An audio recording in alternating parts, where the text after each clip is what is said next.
Hi friends, welcome back to my channel. ಎಲ್ಲರೂ ಹೆಂಗಿದ್ದೀರಿ? ಎಲ್ಲರೂ ಆರಾಮಿದ್ದೀರಿ ಅಂದ್ಕೊಂಡು ಮತ್ತೆ ಲಾಗ್ ಸ್ಟಾರ್ಟ್ ಮಾಡ್ತಾ ಇದ್ದೀನಿ. ಯಾರ್ಯಾರು ನನ್ನ ವಿಡಿಯೋ ನೋಡ್ತಾ ಇದ್ದೀರಾ ಫ್ರೆಂಡ್ಸ್, ದಯವಿಟ್ಟು ನನ್ನ ಚಾನಲ್ನ ಸಬ್ಸ್ಕ್ರೈಬ್ ಮಾಡ್ಕೊಳ್ಳಿ. ಹಾಗೆ ನಿಮ್ಮ ಫ್ರೆಂಡ್ಸ್ ಮತ್ತು ಫ್ಯಾಮಿಲಿ ಜೊತೆ ಶೇರ್ ಮಾಡಿ. ವಿಡಿಯೋ ಎಂಡ್ವರೆಗೂ ನೋಡಿ. ಇಷ್ಟ ಆದರೆ ಒಂದು ಲೈಕ್ ಕೊಡೋದು ಮಾತ್ರ ಮರಿಬೇಡಿ. ಇವಾಗ ಮತ್ತೆ ಲಾಗ್ ಸ್ಟಾರ್ಟ್ ಮಾಡಮ್ ಬರ್ರಿ. ಇದು ತುಂಬ ಸಿಂಪಲ್ ಲಾಗ್ ಅದ.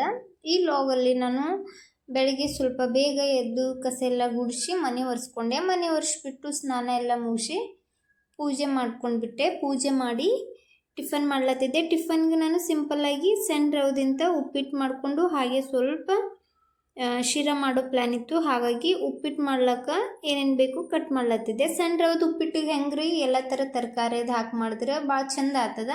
ನಾನೇನು ಅಷ್ಟು ತರಕಾರಿ ಏನು ಬಳಸ್ತಿದ್ದಿಲ್ಲ, ಸಿಂಪಲ್ಲಾಗಿ ಮಾಡ್ಲತ್ತಿದ್ದೆ. ಹೊರಗಡೆ ಭಾಳ ಮಾಡನೂ ಆಗಿತ್ತು, ಗಾಳಿ ಬಿ ಜೋರು ಬಿಟ್ಟಿತ್ತು ಹೊರಗೂ ಸಹ. ಫ್ರೆಂಡ್ಸ್, ನೀವು ಅಂತಿರ್ಬೋದು ಅಷ್ಟು ಗಾಳಿನೂ ಇದ್ರೆ ಯಾಕೆ ವಿಂಡೋ ಓಪನ್ ಮಾಡಿ ಅಡುಗೆ ಮಾಡ್ತೀರಂತ ಹೇಳಿ. ಯಾಕಂದ್ರೆ ದಮನೊಳಗೆ ಭಾಳ ಗರ್ಮಿ ಅದ್ರಿ. ಯಾಕೋ ಗೊತ್ತಿಲ್ಲ, ದಮನ್ದಾಗ ಸಿಕ್ಕಾಪಟ್ಟಿ ಗರ್ಮಿ. ಸಮುದ್ರ ಇದಕ್ಕೆ ಕಾರಣ ಏನೋ, ಕೆಮಿಕಲ್ಸ್ ಕಂಪ್ನಿ ಎಲ್ಲ ಅದಾವಲ್ಲ ಅದಕ್ಕೆ ಏನೋ ಗೊತ್ತಿಲ್ಲ, ಭಾಳ ಗರ್ಮಿ ರೀ. ಬೇಸಿಗೆ ಟೈಮ್ದಾಗಂತೂ ಇನ್ನೂ ಭಾಳ ಇರ್ತದೆ. ಇವಾಗ ಮಳೆಗಾಲ ಅಂದ್ರೂ ಭೀ ಸ್ವಲ್ಪ ಮಳೆ ಬಂದಾಗ ಕೋಲ್ಡ್ ವಾತಾವರಣ ಇರ್ತದೆ, ಮತ್ತು ಗರ್ಮಿ ಸ್ಟಾರ್ಟ್ ಆಗ್ತದ್ರಿ. ಅದಕ್ಕೋಸ್ಕರ ಅಡುಗೆ ಮಾಡಾಗಂತಾರೆ ಸ್ವಲ್ಪ ಏನಾರು ಕೆಲಸ ಮಾಡಾಗ ಜಾಸ್ತಿ ಗರ್ಮಿನೇ ಆಗ್ತದಲ್ಲ. ಹಾಗಾಗಿ ಸ್ವಲ್ಪ ವಿಂಡೋ ಓಪನ್ ಮಾಡಿ ನಾನು ಅಡುಗೆ ಮಾಡ್ಕೋತೀನಿ. ಹಾಗೆ ಗ್ಯಾಸ್ ಆಫ್ ಆಗ್ತದ್ರಿ, ಮತ್ತು ಹಚ್ಚೋದು ಮಾಡೋದು ಮಾಡ್ತಿರ್ತೀನಿ. ಇವಾಗ ಸ್ವಲ್ಪ ರವೆ ತೊಗೊಂಡು ಉಪ್ಪಿಟ್ಟು ಹುರ್ಕೊಳ್ಕತ್ತಿದ್ದೆ. ಹಾಗೆ ನಾನು ಶಿರಾಕ್ಕೆ ಏನೇನು ಬೇಕು ಅದನ್ನು ಸಹ ಎತ್ತಿಟ್ಕೊಳ್ಕತ್ತಿದ್ದೆ. ರವೆ ಶಿರಾಕ್ಕೂ ಸ್ವಲ್ಪ ಬೇಕಂಥೇಳಿ 1 ಕಪ್ ರವೆ ಇಟ್ಕೊಂಡಿದ್ದೆ. ಹಾಗೆ ಸಕ್ಕರೆನೂ ಬೇಕಲ್ಲ, 1 ಕಪ್ ಸಕ್ಕರೆನೂ ಸಹ ಎತ್ತಿಟ್ಕೊಂಡಿದ್ದೆ ಶಿರಾ ಮಾಡ್ಲಿಕ್ಕೆ. ಉಪ್ಪಿಟ್ಟು ಮಾಡಿಕೊಂಡು ಈ ಕಡೆ ಶಿರಾ ಮಾಡ್ಲಿಕ್ಕೂ ಎಲ್ಲ ರೆಡಿ ಇಟ್ಕೊಳ್ಕತ್ತಿದ್ದೆ, ಇಲ್ಲಾಂದರೆ ಟೈಮ್ ಆಗ್ತದಲ್ಲ. ಹಾಗಾಗಿ ಜಲ್ದಿ ಮಾಡಿದ್ರೆ ಆಯ್ತಂತ ಹೇಳಿ ನಾನು ಎಲ್ಲ ಎತ್ತಿಟ್ಕೊಳ್ಕತ್ತಿದ್ದೆ. ರವೆ ಹುರಿದ್ಬಿಟ್ಟು ತೆಗೆದೆ ನಾನು ಉಪ್ಪಿಟ್ಟಿಗೆ. ಇವಾಗ ಎಣ್ಣೆ ಸ್ವಲ್ಪ ದೂರ ನಿಂತ್ಕೊಂಡು ಹಾಕ್ತೀನಿ ರೀ ನಾ, ಯಾಕಂದ್ರೆ ಅದು ಕಡಾಯಿ ಏನಾದ ತಳ ಸ್ವಲ್ಪ ತಳ್ಳಗದ್ರಿ, ತಿನ್ನದ ಭಾಳ. ಸ್ವಲ್ಪ ಹೀಟ್ ಐತಂದರೆ ಹಾರಿಬಿಡ್ತಿದ್ರೆ ಎಣ್ಣೆ ಹಾಕೋಣ ಚಟ್ ಅಂತ ಹೇಳಿ ಸಿಡ್ಯಾಂಗದಂತೇಳಿ ಸ್ವಲ್ಪ ದೂರ ನಿಂತು ಎಣ್ಣೆ ಹಾಕೋತೀನಿ. ಸ್ವಲ್ಪ ಹೊತ್ತು ಎಣ್ಣೆ ಕಾಯ್ದ ಮೇಲೆ ಅದ್ರೊಳಗೆ ಏನಾರು ಹಾಕ್ದ್ವಿ, ಸಾಸಿವೆ ಜೀರಿಗೆ ಹಾಗೆ ಈರುಳ್ಳಿ ಅದು ಹಾಕ್ದ್ವಿ ಅಂದ್ರೆ ಹಾರಲ್ರಿ. ಸ್ವಲ್ಪ ಎಣ್ಣೆ ಹೀಟ್ ಆಗೋಣ, ಅದು ಹೀಟ್ ಆಗಿರ್ತದಲ್ಲ ಪಾತ್ರೆ, ಅದಕ್ಕೋಸ್ಕರ ಹಾರ್ತದೆ. ಅದ್ರ ಸಂಬಂಧ ಭಯ ಅನ್ನಿಸ್ತದೆ ನನಗೆ ಇದ್ರ ಮ್ಯಾಲೆ ಮಾಡೋಕ್ಕೆ. ಸಣ್ಣ ರವದ ಉಪ್ಪಿಟ್ಟಿಗೆ ಸ್ವಲ್ಪ ತರಕಾರಿ ಎಲ್ಲ ಹಾಕಿ ಮಾಡಿದ್ರೆ ಇನ್ನೂ ಸ್ವಲ್ಪ ಟೇಸ್ಟಿಯಾಗಿರ್ತದೆ ರೀ.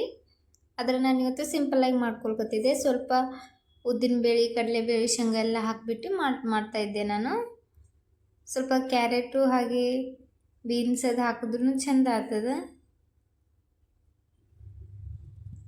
ಹಾಗೆ ಹೊರಗಡೆ ಮಳೆನೂ ಸ್ವಲ್ಪ ಜಾಸ್ತಿನೇ ಹೊಂಟಿತ್ತು, ಯಾಕಂದ್ರೆ 2 ತಿಂಗಳಿಂದ ಮಳೆನೇ ಬಿಟ್ಟಿಲ್ಲ ದಮನೊಳಗೆ. ಕಂಟಿನ್ಯೂ ಆಗಿ ಮಳೆನೇ ಇದೆ.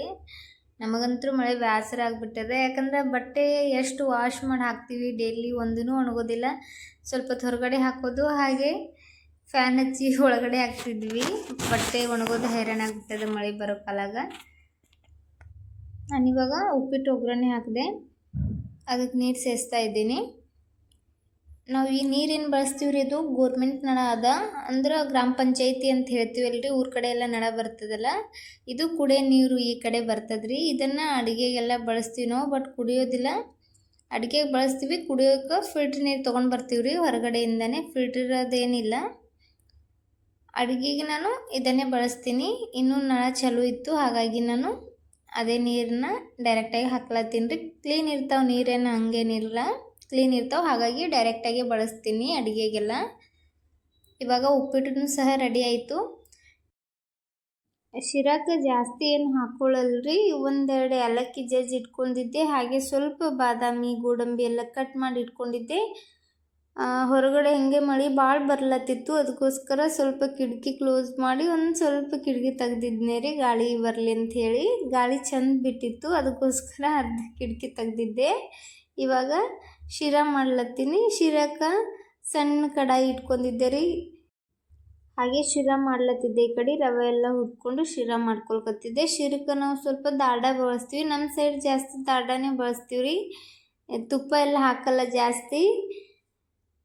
ಹೀಗೆ ಯಾವಾಗಲಾದರೂ ತುಪ್ಪ ಹಾಕ್ಕೊಂಡು ಶಿರಾ ಮಾಡ್ಕೋತೀವಿ. ಇವತ್ತು ನಾನು ದಾಡ ಹಾಕ್ಕೊಂಡೆ ಶಿರಾ ಮಾಡ್ಲತ್ತಿದ್ದೆ. ಸ್ವಲ್ಪ ದಾಡ ಇತ್ತು, ಹೆಂಗಿದ್ರೂ ವೇಸ್ಟ್ ಆಗ್ತದೆ ಅಂತ ಹೇಳ್ಬಿಟ್ಟು ಶಿರಾಕ್ಕೆ ದಾಡ ಹಾಕ್ತಾಯಿದ್ದೆ ಇವತ್ತು ನಾನು.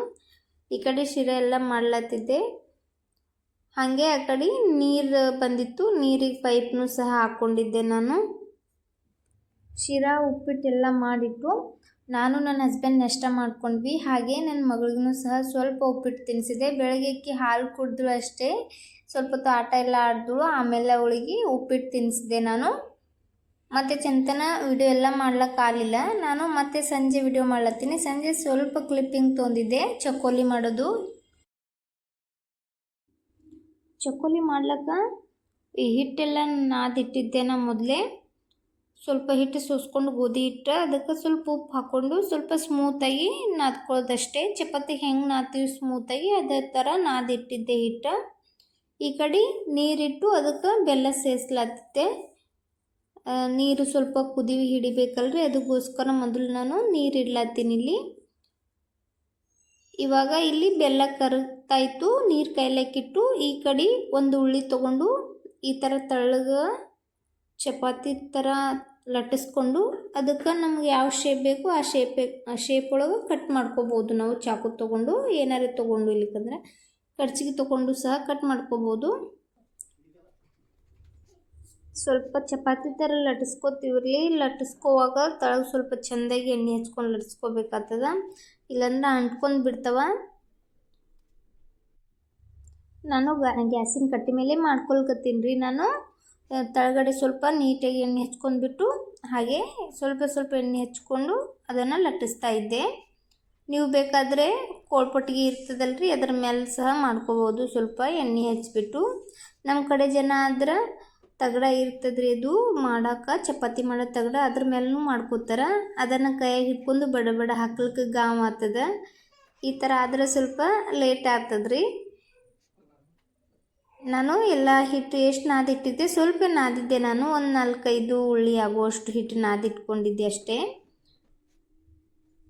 ಈ ಕಡೆ ಕುದಿತಾ ಇತ್ತು ಚಕ್ಕೋಲಿ, ಹಾಗೆ ನಾನು ಮಾಡಿ ಹಾಕ್ತಾಯಿದ್ದೆ. ಹಾಗೆ ಒಂದಾಗನ ಒಂದು ನಮ್ಗೆ ಯಾವ ಶೇಪ್ ಬೇಕು ಆ ಥರ ಕಟ್ ಮಾಡ್ಕೋಬೋದು. ಇನ್ನೂ ಸ್ವಲ್ಪ ಕೆಲವೊಬ್ರು ದೊಡ್ಡ ಶೇಪ್ನು ಮಾಡ್ಕೋತಾರೆ. ನಾನು ಸಣ್ಣದಾಗಿ ಕಟ್ ಮಾಡಿದ್ದೆ. ನನ್ನ ಮಗಳೂ ಸ್ವಲ್ಪ ತಿಂತಾಳೆ, ಹಾಗೆ ಅದಕ್ಕೋಸ್ಕರ ನನಗೆ ಕೈ ನುಸ್ಲತ್ತಿತ್ರಿ. ಅದು ಹಾಕೋವರೆಗೂ ಭಾಳ 2 ಕೈ ಬಳಸ್ಕೊಂಡು ಹಾಕ್ತಾಯಿದ್ದೆ, ಬೇಗ ಆಗ್ತದಂಥೇಳಿ. ಎಲ್ಲ ಹಿಟ್ಟನ್ನು ಇದೇ ಥರ ಮಾಡಿ ಹಾಕಿಬಿಟ್ಟು ಮೇಲ್ಗಡೆ ಸ್ವಲ್ಪ ಏಲಕ್ಕಿ ಹಾಕ್ಕೊಂಡೆ. 1-2 ಏಲಕ್ಕಿನ ಸಣ್ಣಗೆ ಕುಟ್ಬಿಟ್ಟು ಹಾಕ್ಕೊಂಡು ಸ್ವಲ್ಪ ಹೊತ್ತು ಕುದಿಸ್ಕೊಂಡ್ರೆ ರೆಡಿ ಆಗ್ತದ್ರಿ ಚಕ್ಕೋಲಿ. ನಾವು ಬೇಕಾದ್ರೆ ಕೊಬ್ಬರಿ ಎಲ್ಲ ಹೆಚ್ಚು ಹಾಕ್ಬೋದು. ಕೆಲವೊಬ್ರು ಪುಟಾಣಿ, ಸೋಪು, ಕೊಬ್ಬರಿ ಎಲ್ಲನೂ ಹಾಕ್ತಾರೆ, ಭಾಳ ಚೆಂದ ಆಗ್ತದೆ. ಸೋಪ್ ಹಾಕಬೇಕು, ಹಾಗೆ ಕೊಬ್ಬರಿ ಹಾಕ್ಬೇಕ್ರಿ, ಭಾಳ ಚೆಂದ ಬರ್ತದೆ. ನನ್ನ ಹತ್ರ ಕೊಬ್ಬರಿ ಇದ್ದಿದ್ದಿಲ್ಲ, ಹಾಗಾಗಿ ನಾನು ಏಲಕ್ಕಿ ಅಷ್ಟೇ ಹಾಕಿದ್ದೆ.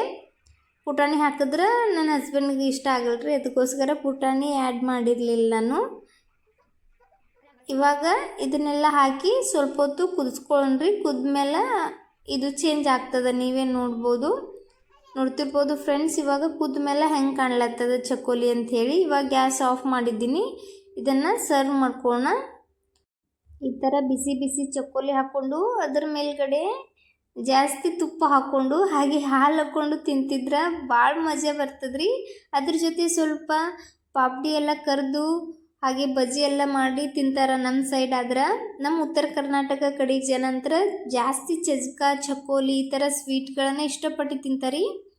ಫ್ರೆಂಡ್ಸ್, ನೀವು ಸಹ ಒಮ್ಮೆ ಟ್ರೈ ಮಾಡಿ ನೋಡಿ, ಭಾಳ ಚೆಂದ ಬರ್ತದ್ರಿ. ನಿಮ್ಮ ಮನೆಗೂ ಎಲ್ಲರಿಗೂ ಇಷ್ಟ ಆಗ್ತದೆ.